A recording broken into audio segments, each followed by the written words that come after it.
மலையக மக்களும் இந்த நாட்டினுடைய பிரஜைகள், அவர்களும் மனிதர்கள். அவர்களுக்கு நம்மள மாதிரி உணர்வுகள் இருக்கிறது. இன்னைக்கு நம்ம குடிக்கிற சிலோன் டீ, உலகம் முழுவதும் சிலோன்னா சிலோன் டீ தான் ஞாபகத்துக்கு வரும். இந்த சிலோன் டீக்கு பின்னாடி இருக்கிற டேஸ்ட்டுக்கு பின்னாடி மலையக மக்களுடைய இரத்தம் இருக்கிறது. இவ்வளவு பெரிய அநியாயம் நடந்திருக்கிறது.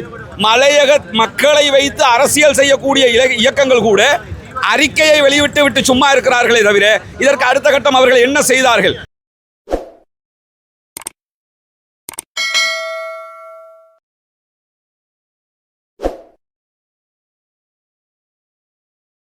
இன்றைய தினம் நீலகாமம் பகுதிகளில் அப்பாவி மலையக தமிழர்களுக்கு எதிராக நடத்தப்பட்ட தாக்குதலை கண்டிக்கும் விதமாகத்தான் இந்த போராட்டம் நடைபெற்று கொண்டிருக்கிறது.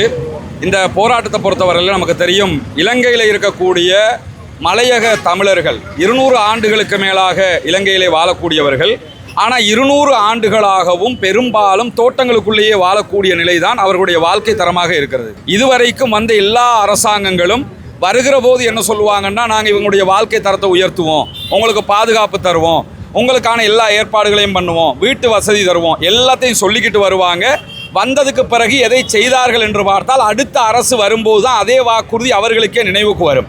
இதே நிலை தொடர்ந்து வருகிறது. கடந்த தித்வா புயலில் பாதிக்கப்பட்ட நேரத்தில் கூட அவர்களுக்கு தேவையான முழுமையான எந்த நிவாரணமும் கிடைக்காத நிலையில் தொடர்ந்து இந்த தோட்டங்களுக்குள்ளே வாழக்கூடிய மக்களை இலக்கு வைத்து தோட்ட நிறுவனங்களுடைய தலைமைகள் ஓய்வு பெற்ற இராணுவத்தில் சேர்ந்தவங்க அல்லது இராணுவத்தை விட்டு தப்பி ஓடியவங்க, இது மாதிரி குரூப்பை கொண்டு வந்து வச்சுக்கிட்டு பாத்தாள கல்வி வேலை செய்கிற வேலைகள் தொடர்ந்து நடைபெறுகிறது. இலங்கையில் இருக்கக்கூடிய பிரச்சனைகளில் மிக கடுமையான பிரச்சனைகள் நடந்த எல்லா பிரச்சனையும் நீங்கள் எடுத்துக்கிட்டீங்கன்னா, இந்த பிரச்சனைகளுக்கு பின்னாடி ஒவ்வொரு சந்தர்ப்பங்கள்லையும் இந்த ஓய்வு பெற்ற இராணுவ அதிகாரிகள் மேலே குற்றம் சுமத்தப்பட்டிருக்கிறது.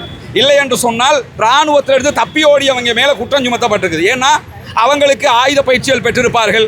அதற்கு பிறகு இராணுவத்தை விட்டு தப்பி ஓடுறான், அவங்கள தேடி பிடிச்சி தோட்ட நிர்வாகம் வேலைக்கு அமர்த்திவிட்டு என்ன பண்ணுறாங்கன்னு கேட்டால் பாத்தாள வேலையை செய்கிறதுக்கு, அந்த அப்பாவிகளுக்கு அடிக்கிறதுக்கு, அந்த அப்பாவிகளை வீட்டை உடைக்கிறதுக்கு பயன்படுத்துகிறாங்க.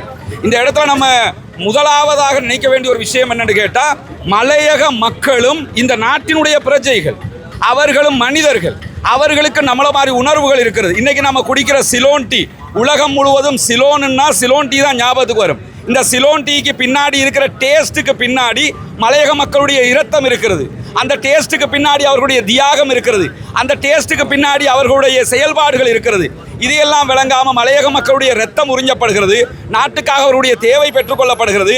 அவர்களுக்கான கல்வி இல்லை, உரிமை இல்லை, வீடு இல்லை, தங்குவதற்கு இடம் இல்லை, ஒன்றுமே இல்லை. அவர்கள் மீது தாக்குதல் நடத்துவது, இதை தட்டி கேட்கறதுக்கு யாருமே கிடையாது. குறிப்பாக இவ்வளவு பெரிய அநியாயம் நடந்திருக்கிறது.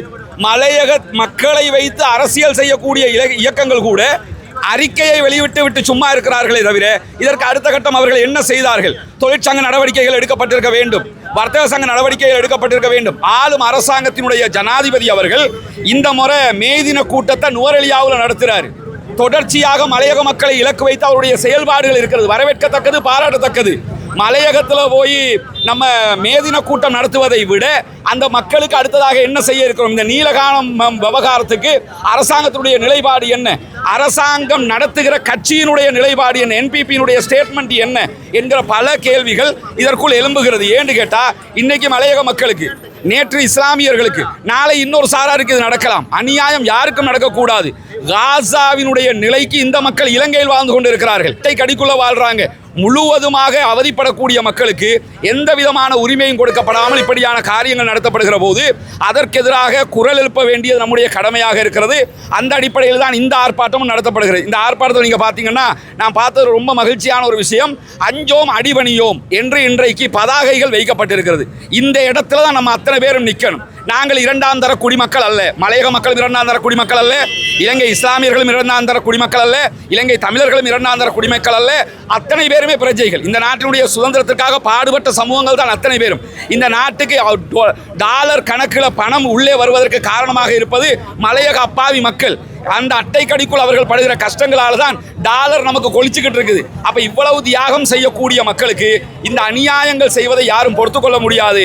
அஞ்சோம் அடிபணியோம் என்கிற கோஷத்தின் அடிப்படையில் அவர்களுக்காக ஜனநாயக ரீதியாக அத்தனை பேரும் குரல் எழுப்ப வேண்டும், அவர்களுக்காக போராட வேண்டும். இலங்கையில் இருக்கக்கூடிய அத்தனை இஸ்லாமிய தமிழ் அத்தனை எம்பிமார் பாராளுமன்றத்தில் சிங்கள தலைவர்கள் உட்பட அத்தனை பேரும் இதற்கு இந்த தாக்குதலுக்கு எதிராக குரல் எழுப்ப வேண்டும். குறிப்பாக முதலாவது இந்த தோட்டங்களுக்குள்ளே இருக்கக்கூடிய இராணுவத்திலிருந்து ஓய்வு பெற்றவர்களை பதவிக்கு அமர்த்தப்பட்டிருப்பது இது இல்லாமலாக்கப்பட வேண்டும். அதே போன்று இராணுவத்திலிருந்து தப்பியோடியவங்களை இந்த மாதிரி பொறுப்புகளுக்கு சேர்க்கிறத நிறுத்தணும். ஏன்னா ஏற்கனவே நான் சொன்ன மாதிரி இந்த நாட்டுக்குள்ள நடந்த மிக பாரிய பிரச்சனைகளுக்கு பின்னாடி எல்லாம் இப்படியான ஆட்கள் இருக்கிறார்கள் என்பது பல தடவைகளில் நீதிமன்றத்திலேயே வெளிப்படுத்தப்பட்டிருக்கக்கூடிய ஒரு விவகாரமாக இருக்கும்போது அவங்கள கொண்டு வந்து வச்சு செயற்பாடு போட்டுக்கிட்டு அப்பாவி மக்களுக்கு அடிக்கிறது, அவங்கள துன்புறுத்துறது, இந்த மாதிரி நவீன கால அடிமைகளாக மலையக தமிழ் மக்கள் இனிமேலும் நடத்தப்படக்கூடாது என்பதுதான் எங்களுடைய பிரதானமான கோரிக்கையாக இருக்கிறது.